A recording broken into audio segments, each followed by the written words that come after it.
Nasıl yaparsın?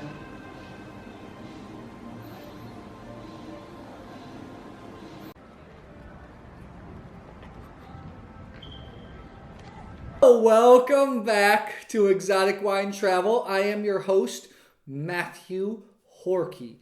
Well, it's holiday season, and we're going to talk about a wine region that we recently visited and came away really impressed. We are going to talk about Sexard in South Hungary. So, for you that don't know, Sexard is actually very close to the border with Croatia. You have another major wine region in Hungary called Vilania, which is right on the border, and then about 70 kilometers to the north is Sexard.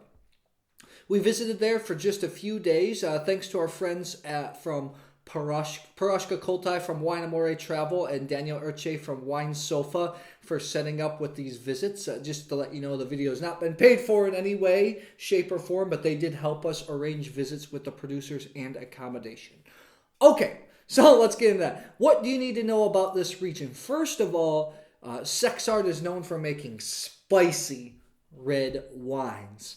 It's a north-south chain of hills, and if you look east, it faces the Great Hungarian Plain. So you can, when you're out there, you can just see forever if you look east because it's so flat. The hills go up a couple hundred meters. I think the warm air from the plains kind of helps aid in the ripening of the grapes.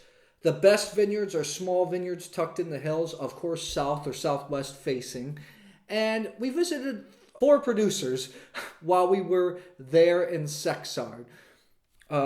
We visited Takler, Hyman, Vida, and Sebastian, all very well-known wineries within Hungary, and they are exporting some of their production as well. So Takler, for one instance, this is the first place we stayed at. I have to thank them. They offered us one night of accommodation at their hotel. Fantastic. There's beautiful grounds. What a cool thing about the hotel, it's got a spa as well and a steam room. So when you're tasting wines all day, it's really nice to sit there, sweat it out. I really enjoyed staying there so much. But I also enjoyed their wines. They're making a wide range of wines from entry-level retail and also the mid-range and then the super premium. I was very impressed with their Kek Frankos, which was an entry-level wine. I think it was under €5 in Hungary. Fresh, easygoing red wine. I was actually very impressed with that. Their mid-range wines are more elegant wines. They have a Kadarka, a Bull's Blood, a Bikover, made mostly of Kek Frankos. They have a Kek Frankos Reserve. I thought those wines were all lovely. And then they have a premium range of wines like made of Syrah, Cabernet Franc, Merlot, Cabernet Sauvignon. Those wines were huge, 15.5 alcohol. They were big, massive monsters. You know, one of the owners was telling me, he said, you know, the movement in Sexard is to make more elegant style red wines, but for some reason those wines sell, and all those grapes do very well in Sexard anyway, so I can't fault them.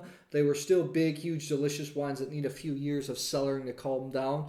But nice producer. I like a producer like that uses all his own grapes, their own grapes, because they can produce very high quality wines at every single level, entry level, mid range, and premium. So nice job by them. After that, we went to Hyman, a smaller producer, only making about 100,000 bottles a year. A producer that's really focused on making elegant wines. He's making some Kadarka, a Kadarka out of old clones, some beautiful Kek Frankos that ages well, a nice Bikover as well, and also a few Bordeaux blends. I was very impressed with their wines, medium-bodied, juicy, like I said, juicy, like the Ritz region's known for, with a little bit of spice, super clean, super well made, and they're exported around the world. What was your favorite out of Hyman, by the way, Serene? Almost nearly everything. The Ket Franco, the Kadaka, the top wine. What is the top wine called? Barak Boktor or Grand? Grand. No, bottle. Okay. That was a Bordeaux blend with a little bit of Kek Frankos and Kadarka, I think. Anyways, so their whole range of wines are very delicious, very awesome, and they have a beautiful winery. So if you're in the region, you should check them out. Next, we visited Vida, and that was kind of a spur of the moment visit on our last day. They are focused entirely on making elegant wines. Me myself personally was very impressed with their Bikover, their Bull's Blood blend. Kek Francos Cadarca. I think it had some Merlot and Cabernet Franc in it, maybe some Cabernet Sauvignon as well. Especially they gave us a 2014 to try for such a wet year. I thought the wine showed very well. Another common theme is medium bodied, juicy, peppery, more elegant in style.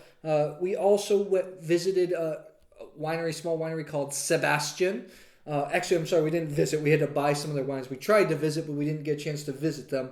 We bought a few wines, including their single vineyard Bicover blend, which I thought was just masterfully made. Honestly, when I first smelled it, we ordered it at a restaurant, when I poured it in the glass and smelled it, I thought it was smelling like a Village Burgundy. Shireen, I see you raising your thumb up there. Any thoughts on Sebastian? The flavors Evan were Holge. precise. The flavors were precise, very structured wine, long finish, tannins were controlled. Great. It actually seriously did remind me, okay, I know I'm going to stretch here, of Pinot Noir from Burgundy, because it wasn't a huge bodied wine, but it was a bigger wine because it was subtly powerful on the back end, and it really opened up as we drank it. I was very impressed with that wine so much. So what do you need to know about Sexard? Number one, they're going to make all different types of red wines. You're really gonna want to pay attention to the Kek Francos, the Blaufränkisch, and the Cadarca from there, as well as Bull's Blood. They have their own Bull's Blood blend, just like Egger to the north. In fact, one of our friends here in Croatia said she never had a good Bull's Blood blend ever, and I brought her a Takler Bicover Reserve from 2013. One evening we drank it with 6 other high-end wines from Italy, Spain, and America, and she said the Bicover was one of her top 2 wines of the night. When I asked her, do you like Bicover now? She was sitting there and she said, I like it very much. So Bicover's a name to look for. You should also look for wines in the Sexard bottle. It's a bottle that's shaped kind of like a Burgundy / Bordeaux bottle. It's like a hybrid in between, and it has Sexard around the shoulders. The committee there, they have a committee of local tasters in Sexard for all the wines that want to be put in that bottle. And 2/3 of the committee have to taste it blind and approve the wine to be in that bottle. Everything we tasted out of the Sexard bottle was very nice. They make all the red wines all very well. I'd like to see them continue to make the medium-bodied, more elegant, juicy red wines, because I think they're very unique. They have a sense of place. They're not just boring medium-bodied red wines. Like I said, they have pepper and spice, which is very, very intriguing. Check them out. Some of those wines are exported, but if you're in Hungary, I would definitely go to the wine shops, look for wines that are from Sexard. We wrote a tasting article. I will put that in the description box. Shireen, anything else you want to add on Sexard before we... Well, just like you said, the red blends are very interesting, fresh, and spicy. Yeah, so beautiful region. So guys, if you like this video, please subscribe to our YouTube channel, Exotic Wine Travel. I will see you in the next episode.